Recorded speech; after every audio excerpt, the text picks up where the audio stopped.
Good morning, everybody, and welcome to our first How to Take Over the World session for 2022. My name is Marc Ashton. I've been nominated as the host for today. Just some background for those who are not familiar to the history of these sessions. We built our little business while we were under lockdown for much of it. And in fact, many people didn't even meet each other face to face until early last year.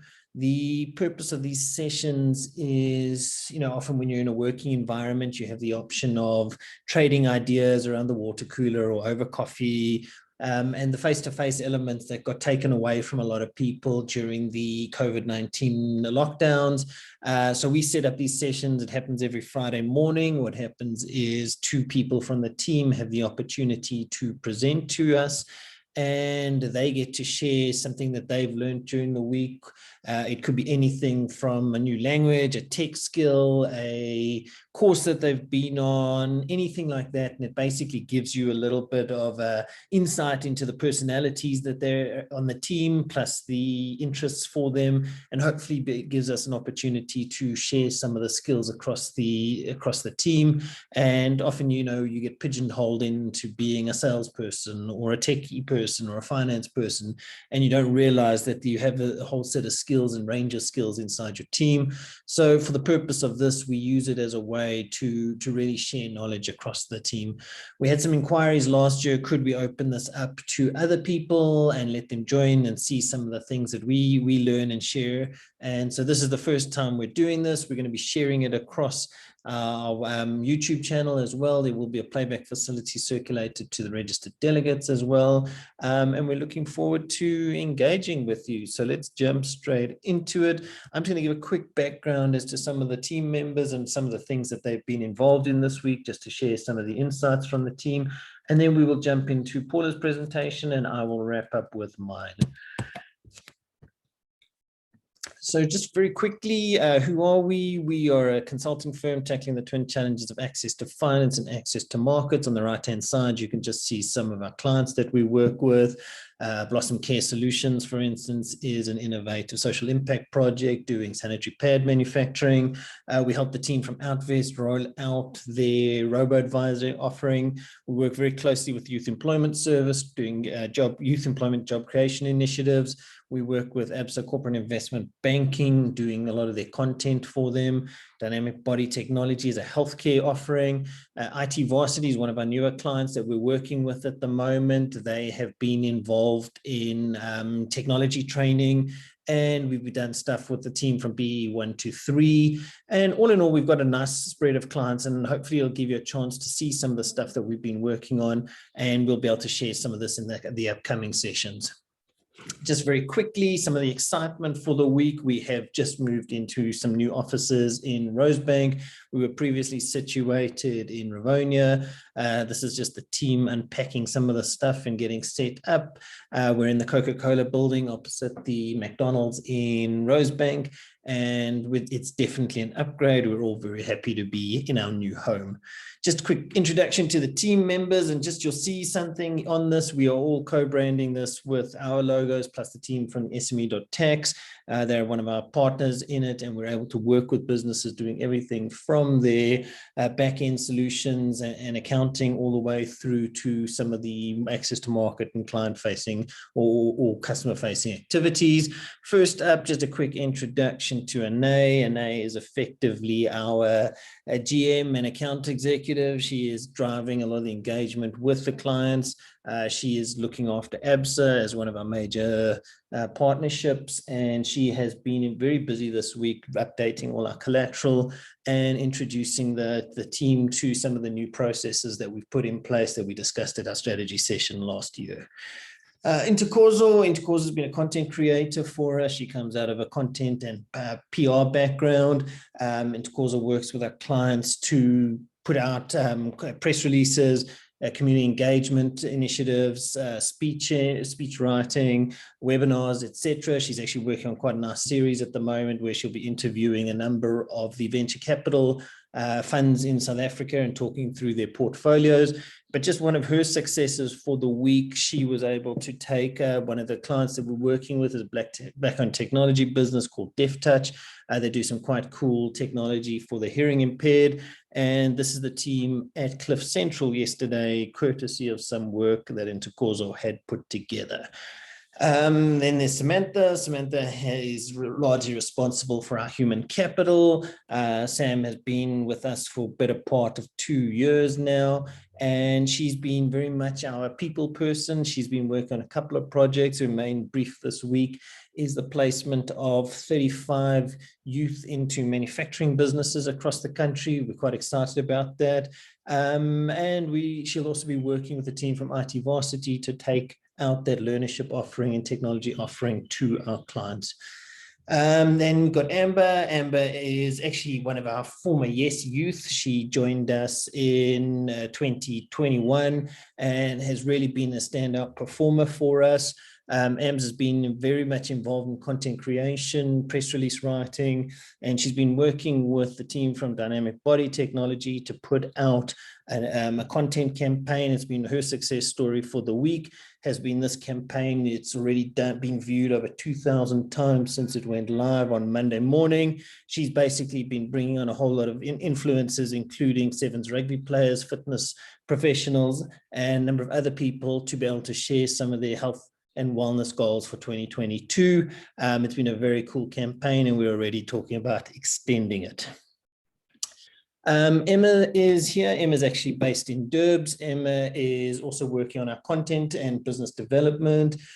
She's doing one of her kind of exciting initiatives kicking off in January this year is going to be a new podcast focusing on women-owned and led businesses in the technology and innovation space. So we'll probably have some more detail on that during the course of next week. You'll see KG, Kagiso on the left, Edward on the right. They represent the SME.tax team. They have been responsible for a lot of the accounting support for our clients, the Adopt an SME program, which is actually where the team from DefTouch came through. And they've got a number of projects kicking off. They're going to be working with a new cohort of youth coming out of Richards Bay and a number of other small businesses that will be coming on board shortly. Then just our other Yes Youth, top left-hand corner, Masa Fairley. She's working, doing research around manufacturing industry grants and incentives. Michelle, I couldn't find a better picture for, but Michelle's an EdTech trainee based at WITS. She's been working with the health professionals and health educators around taking e-learning into their classrooms. And then bottom left, Offense is also doing some research. He's part of the Yes Youth team. And then last, Jonathan is one of our startups that we're supporting at the moment, the Big Kids Store. It's supporting artisanal products in South Africa and helping them with their access to market strategies. So that's the team. You'll probably get to know them over the next few weeks, but just quick introductions. With that, I'm going to stop for a moment and allow Paula to take over. She's going to be giving our first presentation of the morning. Paula, over to you.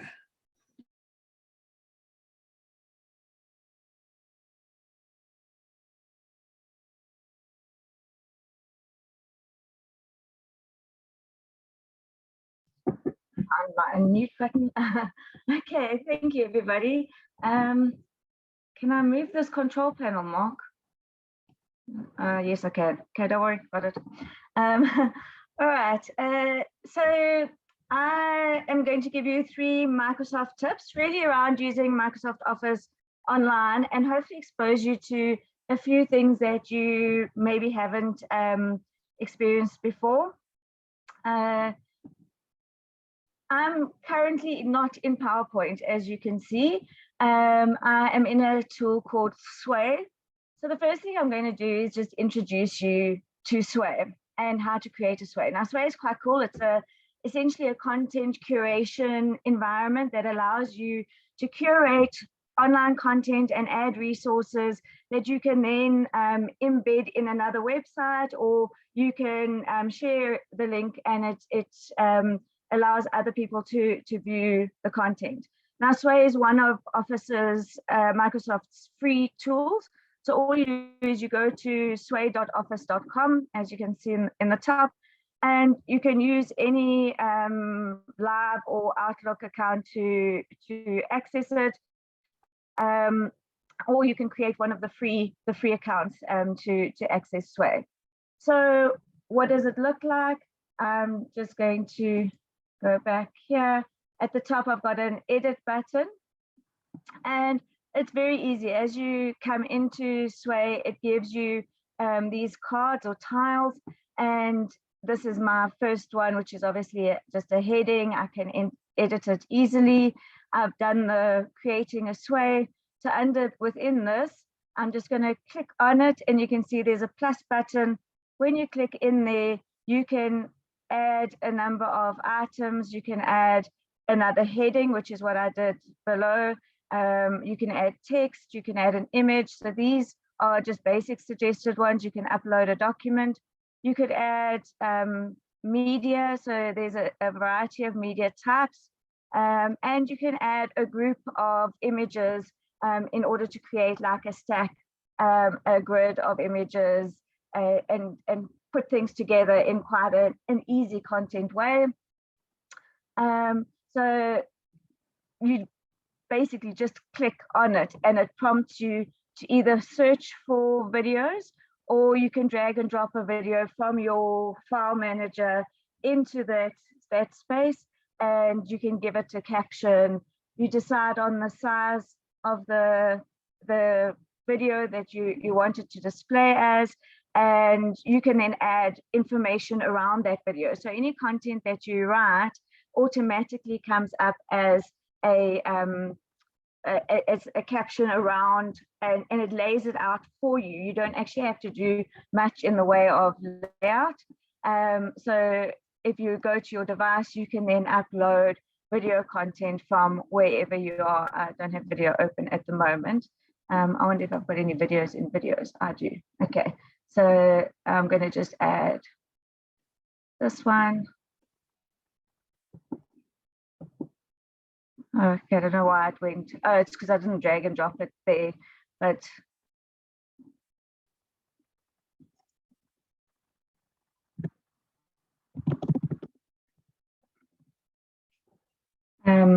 you can emphasize the text by highlighting it and click on the emphasize.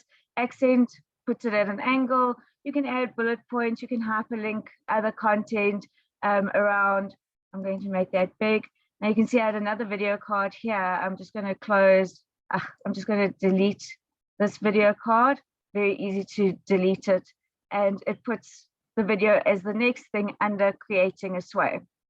I'm not going to go into too much detail on how to make a Sway. I'm going to show you how to embed a PowerPoint in there in a second as my tip number 2. But once you've started putting content in, you can just click on the design, and it's quite easy to see what your Sway currently looks like. If you're not sure that it's how you want it to look, you can click on the styles, and it gives you a couple of predefined styles where you can, with a click of a button, you can change the look and feel of your Sway. And there's a number of different looks and feels that you can create. With that, you can decide, do you want your Sway to be presented vertically? So here it would be scrolling down. Do you want it to be horizontal, so a sideways scroll, or like I had it presented as slides, which is where a slide per page as you click across on your navigation buttons. And then once you are happy with your Sway, you simply go to the share at the top, and it gives you a number of ways to share your Sway. And you can share it in 2 ways. Is it a collaborative Sway where you can invite other people to add content to it, or is it just for others to view, in which case you can embed it, you can share it on social media. So it's a great way to add good looking content without too much fuss and effort. Okay, so I'm going to go back to my storyline, and my tip number 2 is about how to embed a PowerPoint in a web page. So if you've ever worked in Word Online, if you don't have a Word Online account, you can get an online account, Word or Office online accounts, just by going to office.live.com, and that'll allow you to set up a free account. And with doing that, it gives you 100 gigabytes of storage, and you can add your files. It gives you an Outlook email address, and it gives you a number of online, oh, sorry, wrong one. It gives you a number of online versions of Office 365. So I'm going to go into my PowerPoint online.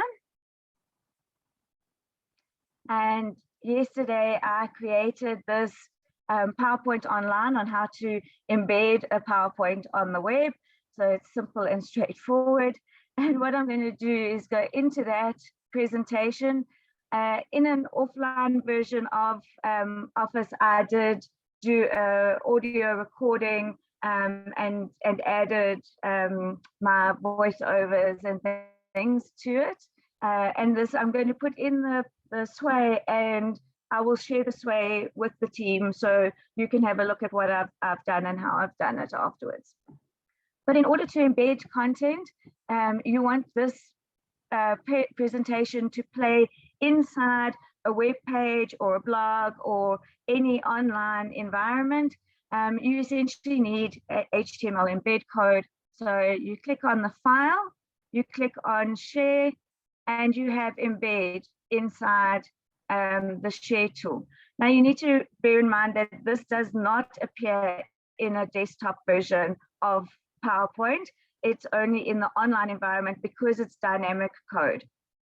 What's quite nice is you can decide on the size of presentation display that you would like to have, and that so that you can tailor based on what space you have on the web page that you're going to be embedding it into.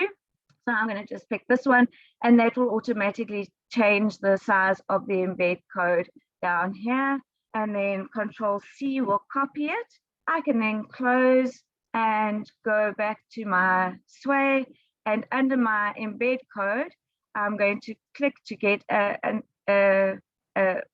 plus sign, and I'm going to go to media, and I'm now going to use the embed tool in as a media card. I click on Control-V to paste, and I'm going to decide I wanted the original size. So that'll then make it the size that of the PowerPoint that I determined within my code. And then I'm just going to click on to the next thing. When I go to play, let me go from here. When I go to play, here's my presentation. There's my sway. Here's the video that I included. And you'd be able to press play. I actually think it might be an image and not a video. It was a screen grab. And then here's my tip 2, embed a PowerPoint. And sometimes you need to give it a second or two to load. And then here's my PowerPoint. It'll play directly inside. And you can, whoever looks at it can navigate through the presentation. There is voiceover that's just not playing at the moment because I jumped ahead. And there's a number of tools people, oh, sorry. I don't know if you are hearing the background of it, but let me just shut there. It's good. So there's a little toolbar for voiceovers, and you can maximize it so that it goes full screen. People can download it because it is a shared PowerPoint. So you just need to be aware that people can actually download the PowerPoint presentation once it's done. So it displays really nicely. If you've got other text around it, then it'll display the text with your inside your sway as well. So then the last thing that I wanted to show you, actually I can now just stay there. The last thing I want to show you is how to pin documents. So that's my tip number 3, is pinning your documents. So if you are, like here I was in PowerPoint, and you're working on a presentation, but you are opening a whole lot of other documents in between. And so what happens is in your recent files, your presentation document ends up somewhere down at the very bottom. And you want to make sure that you're able to find that document quickly because it's important. You can do this whether you're in the PowerPoint or whether you're in your Word environment. So I'm going to pin this worksheet activities document. If I just hover over it, there's this pin that shows up. I can click on the pin and it jumps that document into my pinned tab over here. Now this works in your offline versions of your Office tools as well as in your online versions. And so it's great when you've got a document that you're milling over, like a big proposal document, and you need to go backwards and forwards and put it away for a while and think about it. But when you open Word again, you can just click on your pinned document and it's right there ready to go. And when you had enough of working on it, you can just simply unpin it and it moves back to the recent documents. It doesn't go away from recent documents, but it just then isn't showing in your pinned files tab. So that is my 3 tips on using Office Online. Thanks, everyone. Cool. Thanks, Paula. Any questions from the team? Thoughts or comments? No questions, but thank you so much, Paula, and thank you, Mark, for presenting today. It is quite cool. I'm going to just load up my Prezzo quickly. Let's just check. I'm just following the Q&A here as well. Share screen.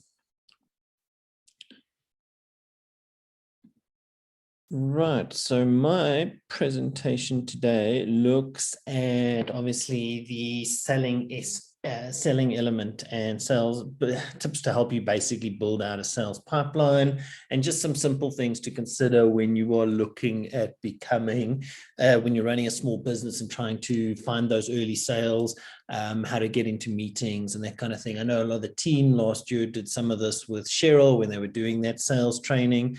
But I just want to jump in and just give you a couple of reminders and some reminders to the audience about some of the things that we look at when we are talking about what clients we're working with. So tip number 1, specify the type of client you're actually looking for. Very often we jump, everyone loves the idea of they're going to go and sell to a big bank or sell to a big mine because they'll be able to charge them hundreds of thousands of rands and they'll have lots of money to pay for the services. The reality is that it really isn't that easy to be able to break into those big businesses. Often you need a lot of compliance. If you're looking at things like your BEE certificates, your director's clearances, criminal checks, tax clearances, all of those things that become quite onerous from an admin perspective. And then also just thinking about payment terms for a lot of these big corporates, they will do work, you'll do work for them and be expected to be paid on 60 or 90 days. For many small businesses, that becomes a crippling element.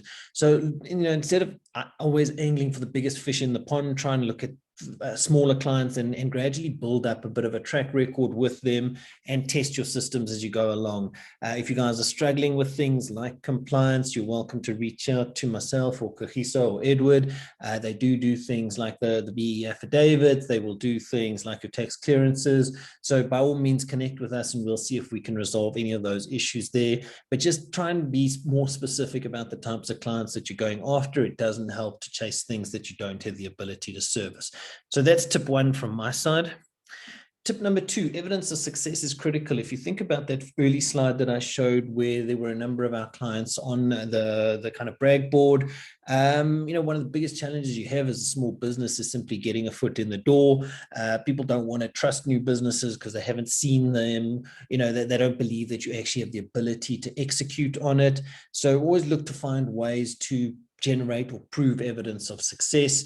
For us, we've done a lot of work around trying to get some of these clients onto it. It's taken us 3 years to build that out, but we're very happy with what we're doing. And every time we have a success story, for instance, Amber's busy doing the campaign that I mentioned earlier on. She will be then putting together a case study to prove what the outcome of that is and the return on investment for the client.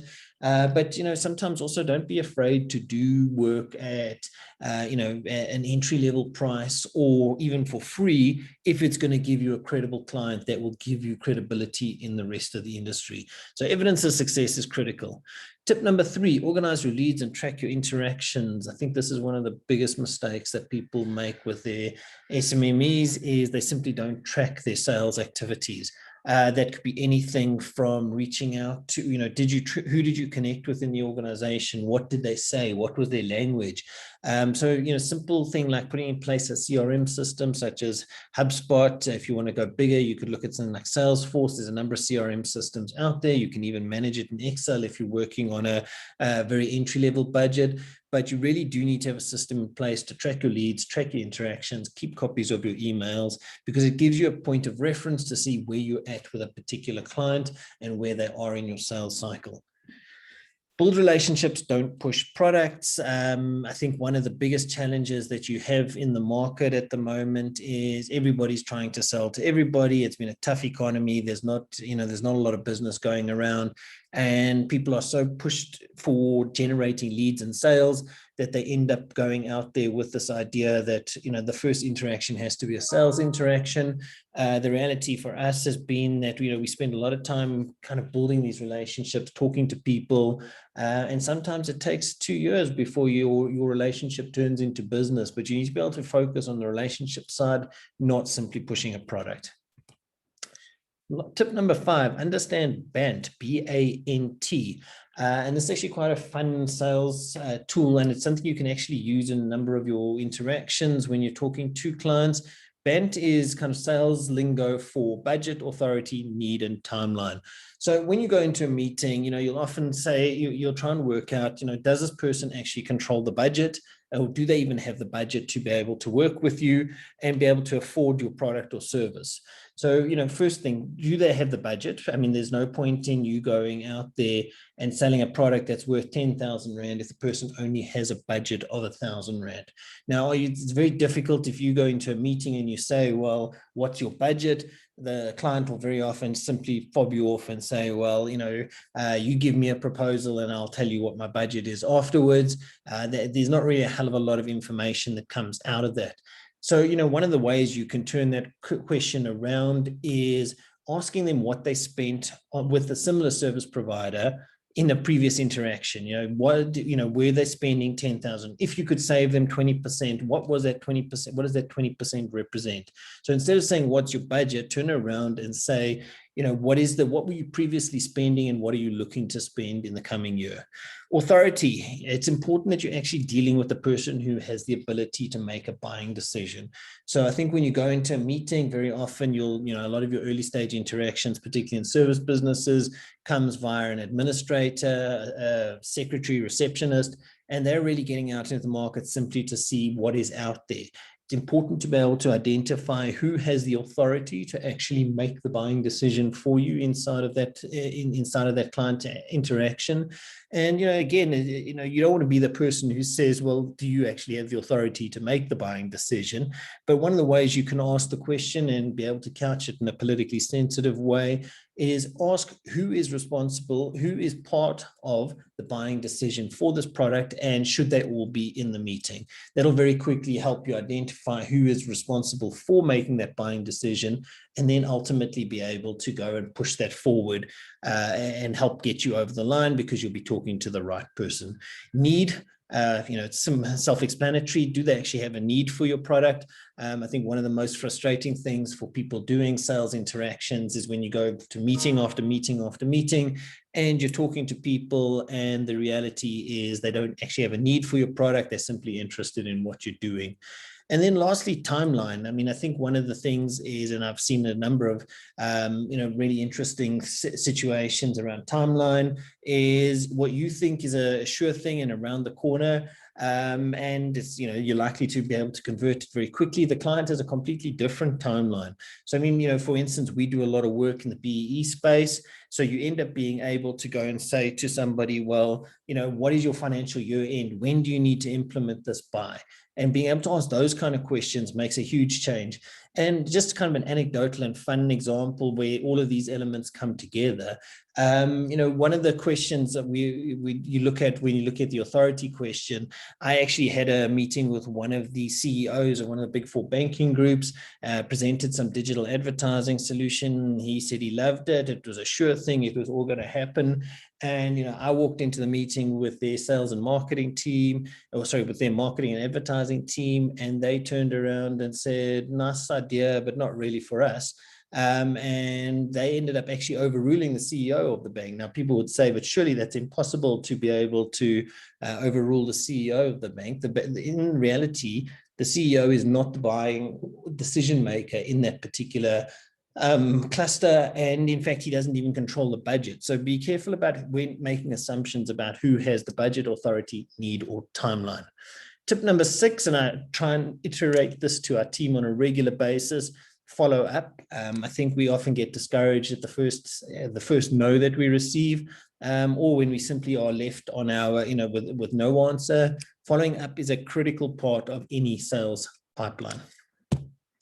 And that, ladies and gentlemen, is everything from me. As always, we try and keep these sessions short, sweet, and informative. There is some, my contact details are there. I'm just going to stop for a moment and just throw it out to the team. Are there any other questions, thoughts, or comments that we'll be able to give you some feedback on?